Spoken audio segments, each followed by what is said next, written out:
श्रीगुरुभ्यो नमः।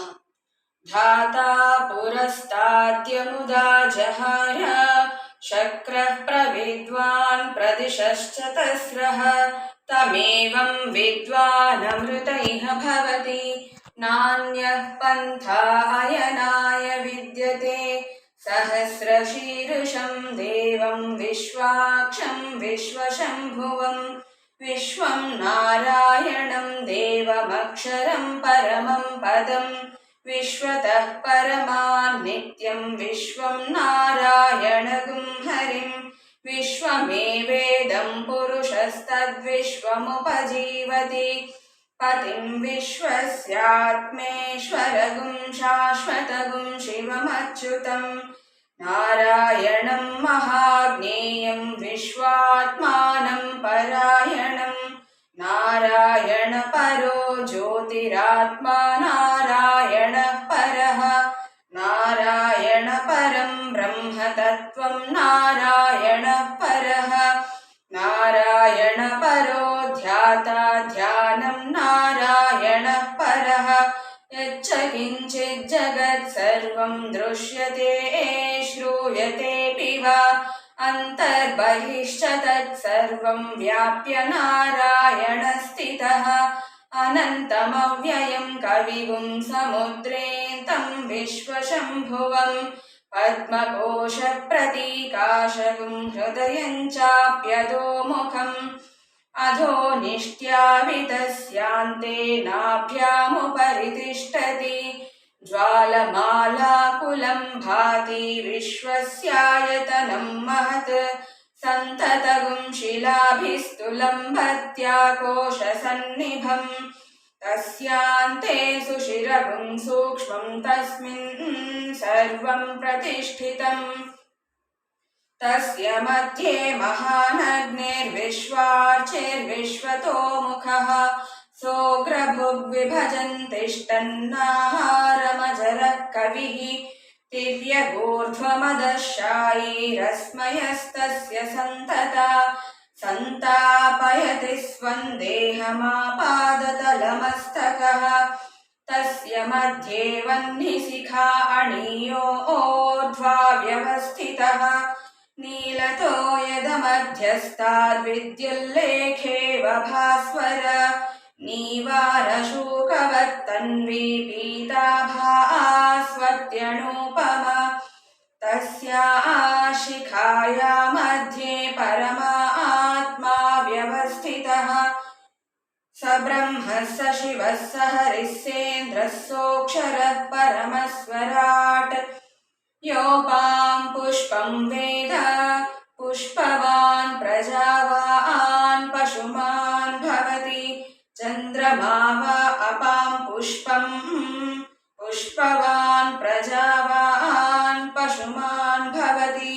य एवं वेद योपामायतनं वेद आयतनवान् भवति अग्निर्वा अपामायतनम् आयतनवान् भवति योऽग्नेरायतनं वेद आयतनवान् भवति आपो वा अग्नेरायतनम् आयतनवान् भवति य एवं वेद योपामायतनं वेद आयतनवान् भवति वायुर्वा अपामायतनम् आयतनवान् भवति यो वायोरायतनं वेद आयतनवान् भवति आपो वै वायोरायतनम् आयतनवान् भवति य एवं वेद योपामायतनं वेद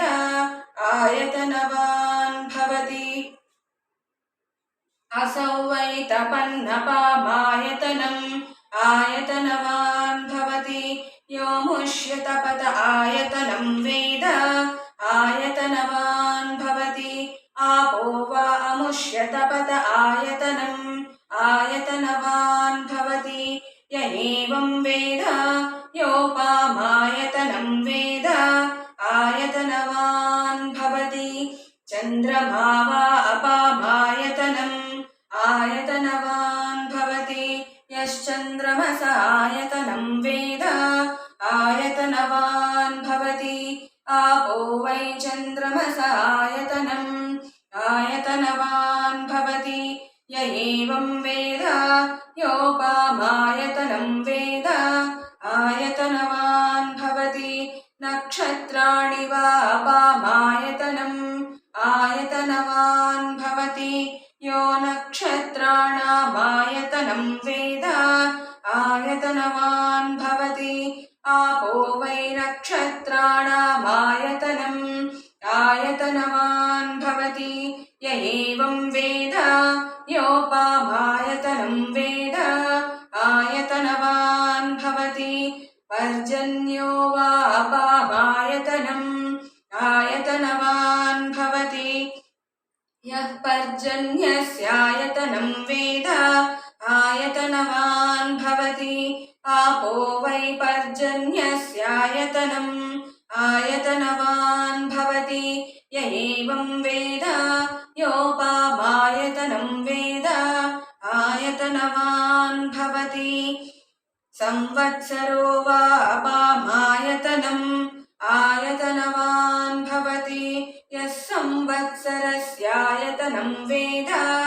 आयतनवान् भवति आपो वै संवत्सरस्यायतनम् आयतनवान् भवति य एवं वेद योऽप्सुनावं प्रतिष्ठितां वेद प्रत्येव तिष्ठति किं तद्विष्णोर्बलमाहुः का दीप्तिः किं परायणम् एको यद्धारयद्देवः रेजति रोदसी उभे वाताद्विष्णोर्बलमाहुः अक्षराद्दीप्तिरुच्यते त्रिपदाद्धारयद्देवः यद्विष्णोरेकमुत्तमम् राजाधिराजाय प्रसह्य साहिने नमो वयं वै श्रवणाय कुर्महे समे कामान् कामकामाय मह्यम् कामेश्वरो वै श्रवणो ददातु कुबेराय वै श्रवणाय महाराजाय नमः ॐ तद्ब्रह्मा ॐ तद्वायुः ॐ तदात्मा ॐ तत्सत्यम् ॐ तत्सर्वम् ॐ तत्पुरोर्नमः अन्तश्चरति भूतेषु गुहायां विश्वमूर्तिषु त्वं यज्ञस्त्वं वषट्कारस्त्वमिन्द्रस्त्वगुं रुद्रस्त्वं विष्णुस्त्वं ब्रह्मत्वं प्रजापतिः त्वं तदाप आपो ज्योतिरसोऽमृतं ब्रह्म भूर्भुवः सुवरो ईशानः सर्वविद्यानाम् ईश्वरः सर्वभूतानां ब्रह्माधिपतिर्ब्रह्मणोऽधिपतिर्ब्रह्मा शिवो मे अस्तु सदा शिवो तद्विष्णोः परमं पदगुं सदा पश्यन्ति सूरयः दिवि चक्षुरास्ततं तद्विप्रासो विपन्यवो जागृवांसः समिन्दते विष्णोर्यत्परमं पदं नारायणाय विद्महे वासुदेवाय धीमहि तन्नो विष्णुः प्रचोदयात् ऋतगुं सत्यं परं ब्रह्म पुरुषं कृष्णपिङ्गळम् ऊर्ध्वरेतं विरूपाक्षं विश्वरूपाय वै नमो नमः ॐ पुरुषस्य विद्मसहस्राक्षस्य महादेवस्य धीमहि तन्नो रुद्रः प्रचोदयात् ॐ तत्पुरुषाय विद्महे महादेवाय धीमहि तन्नो रुद्रः प्रचोदयात्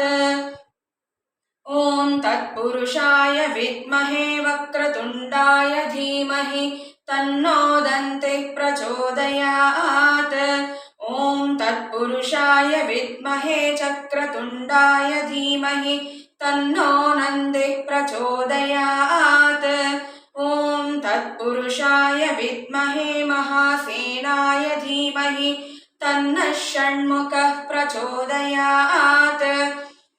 ॐ तत्पुरुषाय विद्महे सुवर्णपक्षाय धीमहि तन्नो गरुडः प्रचोदयात्। ॐ वेदात्मनाय विद्महे हिरण्यगर्भाय धीमहि तन्नो ब्रह्म प्रचोदयात्। ॐ नारायणाय विद्महे वासुदेवाय धीमहि तन्नो विष्णुः प्रचोदयात्। ॐ वज्रनखाय विद्महे तीक्ष्णदग्गष्ट्राय धीमहि तन्नो नारसिंहः प्रचोदयात्। ॐ भास्कराय विद्महे महद्युतिकराय धीमहि तन्नो आदित्यः प्रचोदयात्। ॐ वैश्वानराय विद्महे लालीलाय धीमहि तन्नो अग्निः प्रचोदयात्।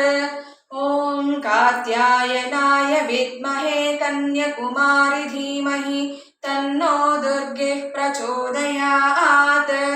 सहस्रपरमा देवी शतमूला शताङ्कुरा सर्वगं हरतु मे पापं दूर्वादुःस्वप्ननाशिनी। काण्डात् काण्डात् प्ररोहन्ति परुषः परुषः परि एवानो दूर्वे प्रतनु सहस्रेण शतेन च या शतेन प्रतनोषि सहस्रेण विरोहसि तस्यास्ते देवीष्टके विधेमः हविषा वयम्।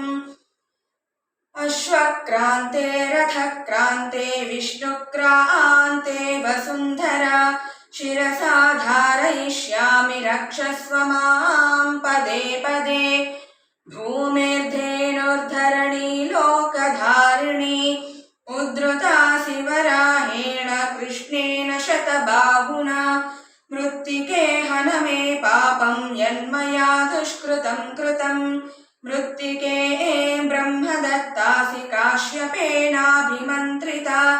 मृत्तिके देहि मे पुष्टिं त्वयि सर्वं प्रतिष्ठितम्। मृत्तिके प्रतिष्ठिते सर्वं तन्मे निर्णुद मृत्तिके।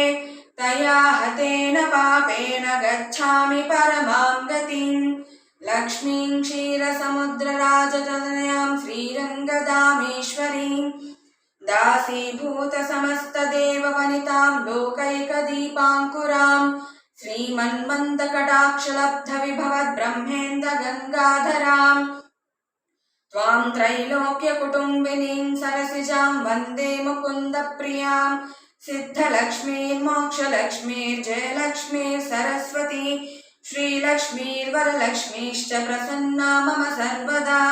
वराङ्कुशौपाशमभीतिमुद्रां करैर्वहन्तीं कमलासनस्तां बालार्ककोटिप्रतिभां त्रिनेत्रां भजेऽहमम्बां जगदीश्वरीं ताम्। सर्वमङ्गलमाङ्गल्ये शिवे सर्वार्थसाधिके शरण्ये त्र्यम्बके देवी नारायणि नमोऽस्तुते। ॐ शान्तिः शान्तिः शान्तिः।